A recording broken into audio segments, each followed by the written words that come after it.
श्री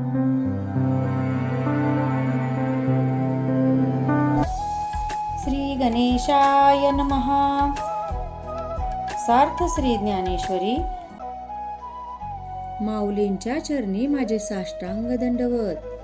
श्री ज्ञानेश्वरी या ग्रंथाच्या नावाप्रमाणेच त्यात ईश्वरी ज्ञान अमृताचे शब्दोशब्दी दर्शन घडते. म्हणूनच तुम्ही हे निवेदन मनापासून पुन्हा पुन्हा श्रवण करा. तुमचे कान सुखावतील आणि अंतकरण एका अपूर्व आनंदाने भरून जाईल. अध्याय 4 ज्ञानकर्म संन्यास योग. क्रमशः वाचन भाग 3. कोणी यज्ञ करते हे आत्मस्वरूप रूप अग्निकुंडात कायिक वाचिक मानसिक या 3 युक्तिमंत्रांनी इंद्रिय रूप द्रव्याचे या अग्नीत हवन करतात. कोणी वैराग्य सूर्य उगवल्यावर संयमाग्नीचे प्रज्वलन करून इंद्रिय रूप अग्नी हा ज्ञानाने पेटवतात. त्या पंचेंद्रियातील अग्नीने वैराग्य रूप ज्वालेचे रूप धारण केले म्हणजे त्या विकाररूपी लाकडाच्या आहुत्या देतात. त्या हवनाने ज्ञानेंद्रियाच्या कुंडातला आशारूप धूर बाहेर पडतो. मग वेदात सांगितल्याप्रमाणे हा यज्ञ करता इंद्रिय रूप अग्निकुंडात विषय वासनांच्या आहुत्या देतो. या प्रकारे ज्याने आपले सर्व दोषांचे शालन केले ते हृदयरूपी अग्नीवर विचार मंथन करतात. हे मंथन कसे करतात तर धैर्यरूप दाप देऊन शांतीरूप दोरीने गुरु उपदेशांच्या मंत्राने ती घुसळण करतात. या मंथनाने काय साध्य होते तर तिथे तात्काळ ज्ञानाचा अग्नी प्रज्वलित होतो.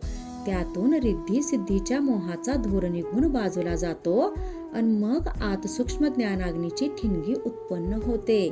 शम दमनांनी वाळून गेलेले मनरूपी इंधन हे त्या अग्नीला घातले जाते. त्याच्या मदतीने मोठी ज्वाला पेट घेते. त्यात मोहरूपी तुपात बुडविलेल्या वासनारूपी समिधांची आहुती दिली जाते.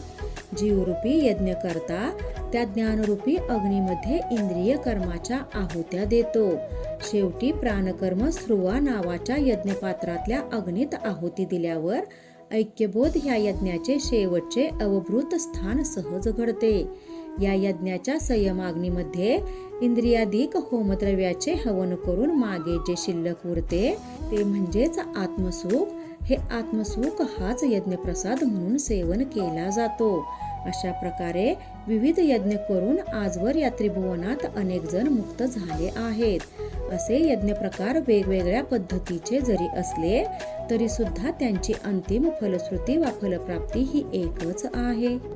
अर्जुना, मी जे तुला हे यज्ञ प्रकार सांगितले त्यातील एक द्रव्य यज्ञ, दुसरा तपोयज्ञ तर तिसरा अष्टांग साधनांनी साध्य केलेला योगयज्ञ असे म्हणतात. अर्जुना, ज्यामध्ये शब्दाने शब्दांचा होम केला जातो त्याला वाग्ययज्ञ म्हणतात. तर ज्या यज्ञात ज्ञानाने ब्रह्म मिळविले जाते त्यास ज्ञानयज्ञ म्हणतात. खरं म्हणजे हे या प्रकारचे यज्ञ करणे फार अवघड काम आहे. ज्याने इंद्रियांवर विजय मिळविला आहे तोच अधिकार परत्वे हे यज्ञ संपन्न करू शकतो. योग समृद्धीने सुसंपन्न असलेले पुरुषच हे यज्ञ करू शकतील. कारण त्यांनी आपल्या जीवाचे आत्म्याचे ठिकाणी हवन केलेले असते. कोणी अभ्यासपूर्वक अपान वायुरूप अग्नीत प्राणवायुरूपी द्रव्याचे हवन करतात तर हे पार्था कोणी अपान आणि प्राणवायू या दोघांचा निरोध करून प्राणायामी नावाचा यज्ञ करतात. जे हठयोगी असतात ते आहाराला जिंकून प्राणवायुरूपी अग्नीत प्राणाचे हवन करतात. अशा प्रकारे हे विविध यज्ञकर्ते विविध यज्ञ प्रकारांनी कामक्रोधासह विकारांचे हवन करून ते सर्व नाहीसे करतात. या प्रकारे अविद्या अज्ञान जळाले की ही मंडळी आपोआपच शुद्ध होतात. त्यांच्यातला द्वैतभाव शिल्लक राहत नाही. जिथे यज्ञकर्ताच्या इच्छा पूर्ण होतात तिथे सर्व कर्मे संपून जातात. तेथे विचाराच्या शिरकावाला जागाच राहत नाही. कामनेचा स्पर्श होत नाही किंवा द्वैतदोषाच्या संगतीने लिप्त होत नाही. असे अनादिसिद्ध अनशुद्ध ब्रह्मज्ञान ज्यांना प्राप्त झालेले असते ते ब्रह्मनिष्ठ लोक अहम ब्रह्मास्मी, मीच ब्रह्म आहे या सोहम मंत्रानेच उपासना करतात. केलेल्या यज्ञकर्माचे शिल्लक राहिलेले प्रसादरूप ज्ञानामृत प्राशन करून हे लोक अमर होतात आणि या सोहम जपानेच स्वतःही ब्रह्मरूप होतात. ज्यांच्या हातून हे असे ज्ञानकर्म घडत नाही, ज्यांना विरक्ती प्राप्त होत नाही, त्यांना आत्मसंयम साधत नाही आणि जे जन्मास आले तरी स्वधर्माचे कर्तव्यकर्म करत नाहीत. अर्जुना, अशा लोकांची या मृत्यूलोकी काही धडकत नसते.